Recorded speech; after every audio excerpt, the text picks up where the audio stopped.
इन्होंने जो भी प्रोमिस किए था या लोगों ने फिर से इनको एक चांस दिया था कि आ जाएं कुछ करें जो इन्हें प्रॉमिस किया था। ये नहीं कि हमने बोला था या कुछ किसी और ने, इनके ये प्रोमिस थे इनकी ज़बान से कि यहाँ जी पावर फ्री होगा, इतने यूनिट्स फ्री होंगे, फिर राशन फ्री होगा।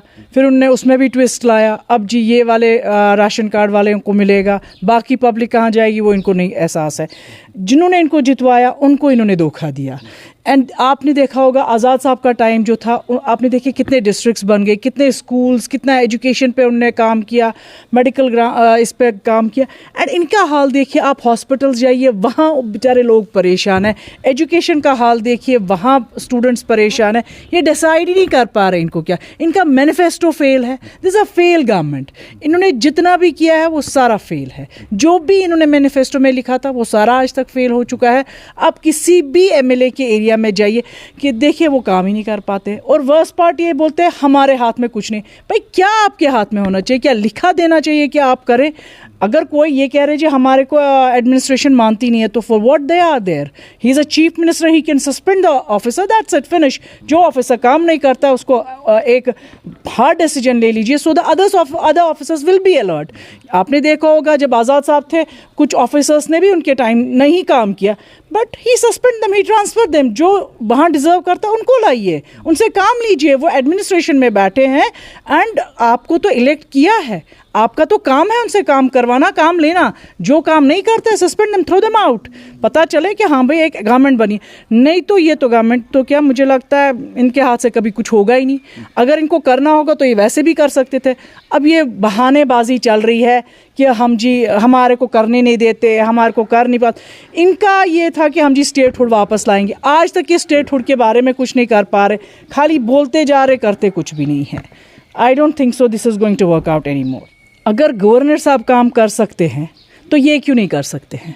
अगर ये बोल रहे हैं जी गवर्नर साहब हमारे को काम नहीं करने दे रहे हैं और वो क्लियर बोल रहे हैं कि मेरे पास तो खाली सिक्योरिटी एंड पुलिस है, तो बाकी तो सारा इनके हाथ है। जो सच भी है, रेवेन्यू इनके हाथ में है, हर एक हेल्थ इनके हाथ में, एजुकेशन इनके, हर एक सेक्टर इनके हाथ में। ये काम नहीं करना चाहते हैं, खाली ये फीस बढ़ाएंगे। बस ये इलेक्ट्रिक बसेस है उनमें फीस चढ़, ये ऐसे कामों में लगे। इनको खुद ये कंफ्यूज है हमें क्या करना है। बाकी जिनको काम करना होता है वो कैसे भी काम करते हैं, और जिनको नहीं करना है तो वो कैसे भी करवाते हैं। ये गवर्नमेंट कभी कुछ नहीं काम कर सकती। इन्होंने 70 ईयर्स से यही किया है, आज भी वही कर रहे हैं। ये कभी नहीं कुछ कर सकते। विजन एक अलग चीज़ होता है, कुर्सी पे बैठना इनका काम है, काम करना इनका काम नहीं है। अभी आपसे कहा this is a fail government, तो आप पानी को ले लीजिए, आप पावर का देखिए, वही हाल पावर का भी है, वही हाल पानी का भी है। तो ये कहीं कुछ भी नहीं, एक जो आम मर्रा ज़िंदगी है ना, वो बेचारे लोग परेशान हैं। आप देख रहे हैं लोग रो रहे हैं कि हमने फिर से इनको एक चांस दिया और फिर ये फेल हो गए, फिर इन्होंने लोगों का भरोसा तोड़ा। ये इनका काम ही है। जैसे उमर साहब है तो वो खाली बोल रहे हैं कि मेरे हाथ में जी ये नहीं है, ये जी गवर्नर साहब काम नहीं करने दे। भाई जब गवर्नर साहब कर सकते, give them an order to do it, give a deadline. जब आज़ाद साहब ने हज हाउस बनाया, एक डेडलाइन थी, भाई मुझे इतने टाइम में हज हाउस रेडी चाहिए, एंड इट वाज रेडी। जब उन्होंने एक काम करवाया तो ये क्यों नहीं काम कर सकते? ये काम करने का गरज ही नहीं, इनको कुर्सी से गरज है, बाकी काम से इनका कोई गरज नहीं है।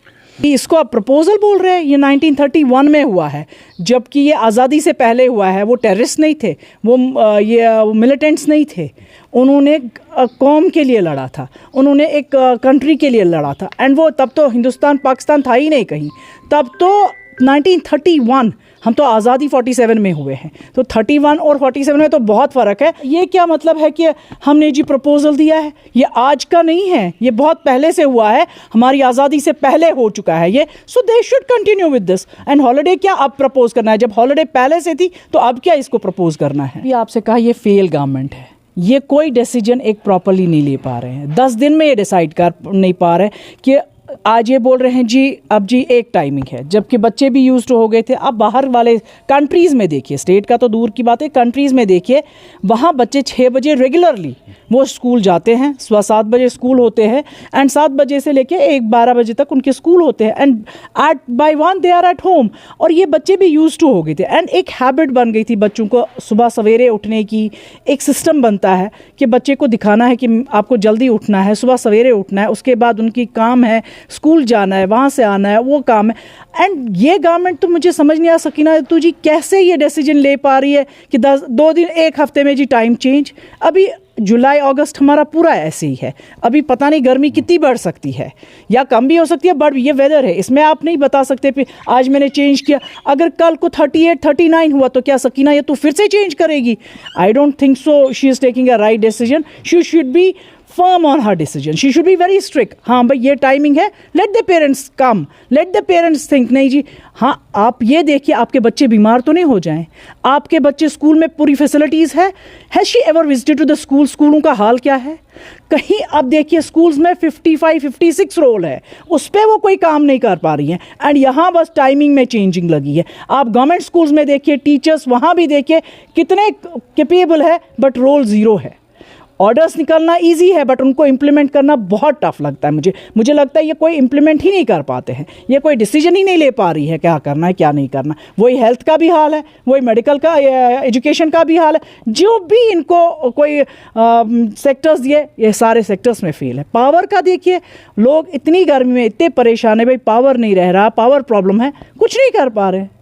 अब इससे ज़्यादा क्या फेल होंगे ये लोग? लगता है जर्नलिस्ट वर्ड्स एनसी ज़्यादा जाते हैं इसलिए वो डीपीएपी की ओर ज़्यादा ना ध्यान नहीं देते। जिस दिन आप डीपीएपी को देखेंगे आप देखेंगे हर 2 हफ्ते में यहाँ मीटिंग्स होती है, हर 2 हफ्ते में डिस्ट्रिक्ट्स में जाते हैं, आज़ाद साहब खुद अटेंड करते हैं मीटिंग्स, लोगों से मिलते हैं, उनके सारे जितने भी वर्कर्स हैं जितने भी लीडर हैं डीपीएपी के वो हर एक जगह है, ग्राउंड लेवल पे है। तो आज आप मेरे पास आए तो मैं भी तो डीपीएपी से ही हूँ। इट डजंट मीन्स कि we have to come to on media. हाँ अब दूसरी बात है आप जर्नलिस्ट ज़्यादा इनसिक्योर ज़्यादा इस टाइम खींचे जा रहे हैं but it's not like that matters, hardly matters. And ये चले गए थे जब इलेक्शन पार्लियामेंट इलेक्शंस थे उससे पहले ही चले गए थे, कुछ असेंबली से पहले चले गए थे, तो हार्डली मैटर्स। जहाँ वो गए उनका हाल देखिए, वहाँ आपस में उनकी लड़ाइयाँ हो रही है, तो जब ये यहाँ नहीं कुछ कर पाए तो वहाँ क्या कर सकते हैं।